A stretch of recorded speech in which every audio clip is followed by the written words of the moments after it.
Well,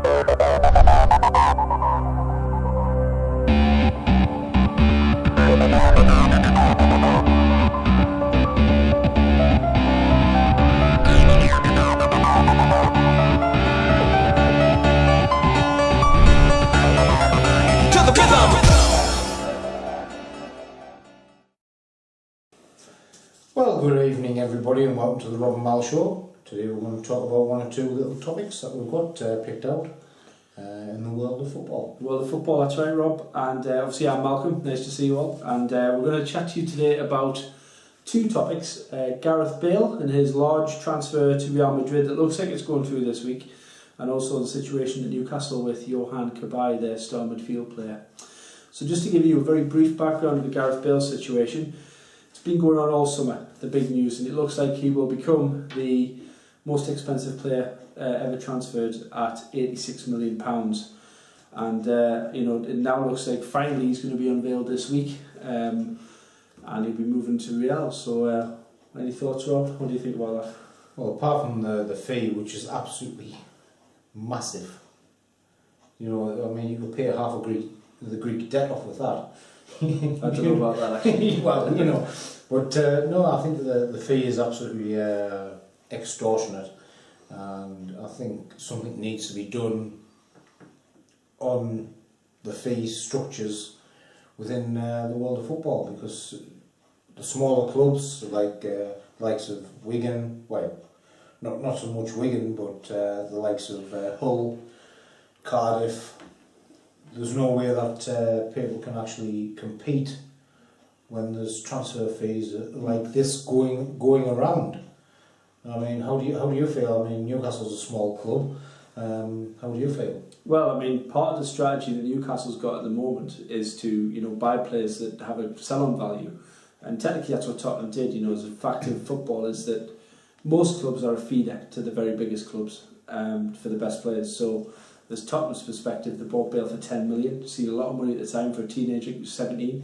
He was signed as a left back and became one of the left midfielder who was running the game. You do find, remember players like Roberto Carlos at left back was so good that he almost ran the game from that position, and Bale does that from left midfield. So they're buying the potential as well, and we've discussed this before. It's 24-year-old, plenty of games left in him.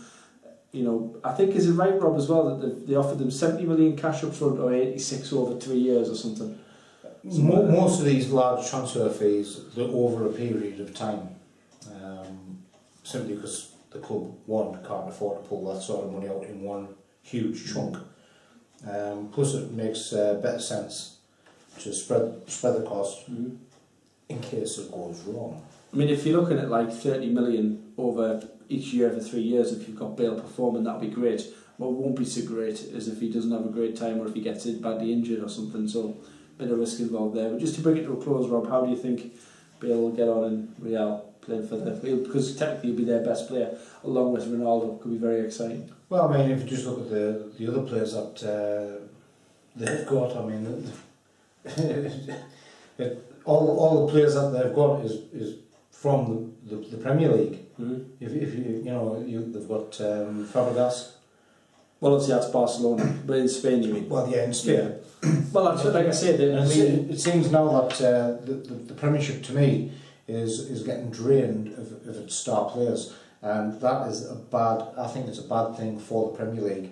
Rooney could be next, but that's for another day. Right, Yohan Cabaye at Newcastle, everyone. Well, I'm a Newcastle fan, as you know. So yeah. Rob, as a Sunderland fan, will be rejoicing in this wonderful start that we've made. Now, Cabaye, well, he looks like he's going bye-bye. Arsenal bid 10 million for him, which in the current market is a low bid for that player. I'd expect at least 15, and that even then I wouldn't be happy with that. I think he's a 25 million player, just based on the sort of the way that he controls the game. He's a quality player. Newcastle probably sell him for 20. I didn't think for a second they'd sell him for 10, and I think, to be fair, Newcastle didn't either. But Cabaye's now refusing to play. So yeah, what do you think? I mean, just generally, Rob, obviously, you've got your own opinions on Cabaye himself, but how do you think a player doing this? What's it like? Well, I mean, this sort of thing's happened at Sunderland as well, where a player gets his head turned, and as soon as the player has his head turned, it is Cabaye. And sorry to take the pun there, but it is. I mean, we have the likes of players that have gone to top clubs, like Mignolet has gone to Liverpool. As soon as the bid came in, he didn't have any interest in playing for Sunderland. And he went for less than what I expected. He actually came out and he actually said that he didn't want to leave. Mm. But the money came in, it was a huge amount of money for a goalkeeper. Same with Henderson. His game rate stopped. You know, his head was turned as soon as the money came in. I mean, 25 million for him, which was reported at the time. Couldn't say no to that. Couldn't say no to that. I mean, he was a homegrown player, and maybe later on when he finds a bit of sense, he'll come back to Sunderland for about 5 million. It'd be nice. It would have been. But, I mean, in serious point though, that in terms of player power, which is really all about can he force a move, Mike Ashley doesn't make bad business decisions, and he will know it's a bad business decision to have Cabaye sitting in the reserves on 40 grand or 30 grand a week, because the thing, Newcastle don't sign them on big contracts, so if we reject a bid like that, his agent's going to come knocking and saying, well, hello, he's worth more than that to you now, that means he should be getting paid more money, so Newcastle always have a problem there. But player power not necessarily as big as what it was. We've seen Suarez, he was off, he wanted to go, and Liverpool said nope. And also Wayne Rooney has made it clear that he wants to leave. He doesn't want to put a transfer request in, and you know, he hasn't gone anywhere yet either. And also Baines at Everton and Fellaini, I'm sure they'd love to go to Man U. Everton have said no, not unless you meet our valuation. So, you know, do you think that player power, do you think it's still there? Do you think the key thing, I think, is whether or not anything happens before transfer deadline day? Well, the thing is, a player can refuse to play, and if he's refusing to play for the club, the club is better off getting rid of, because no club wants unhappy players within the ranks, because that spreads disharmony to the rest of the team. Plus, it also shows the other players, especially the young players that are coming through, that are just breaking through, well, if he can hold the club to ransom, so can I.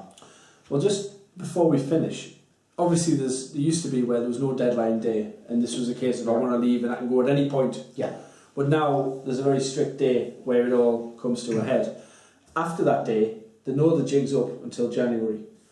Do you think that in these situations where there's a bit of jostling going on, do you think that once the jig's up and you go past that point where a move cannot happen, do you think that these players can carry on? Because there's a good chance that all of them, I think Cabaye will go, by the way, but there's a good chance they could all stay where they are, and they've all got to find a way to continue.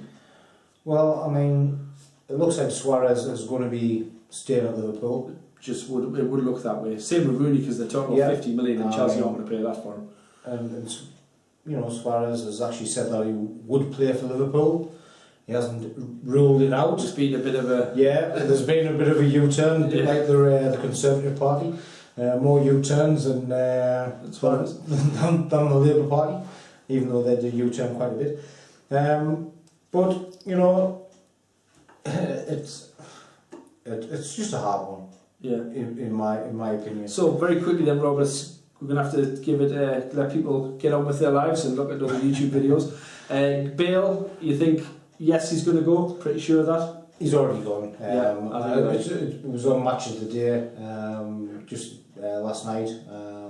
It seems saying that within the next 48 hours he's done and gone. We're recording this Sunday night, and I would say by Tuesday I think there'll be a press conference. Well, I think tomorrow. I think maybe on Monday. I think it'll all be done, signed, sealed, and delivered, and announced Tuesday.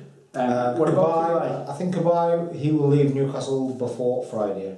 Before Friday. What do you think? I think it'll be an undisclosed fee, which will suggest to me it's underdone. Do you think maybe 15? Think squeeze that? I'd love to see 20, but you've got a history with decisions. To be fair, I don't think we will ever find out how much he goes for. Unless they get a good price, but I think Arsenal are stupid. No, they're not. Yes, they have got a lot of money to spend, and there's no way that they're going to blow it all in one player. I think he will go, and it'll be for around about the 12.5 to 13 million mark. Which is disappointing to me if that does happen. I'm hoping, I'm thinking 18 would be the one I would be thinking, okay, 15. I still think in the current market it's a lot of money, but in the current market for players we wouldn't get anywhere near that as a replacement, but there you go. So anyway guys, that is our football chat for today.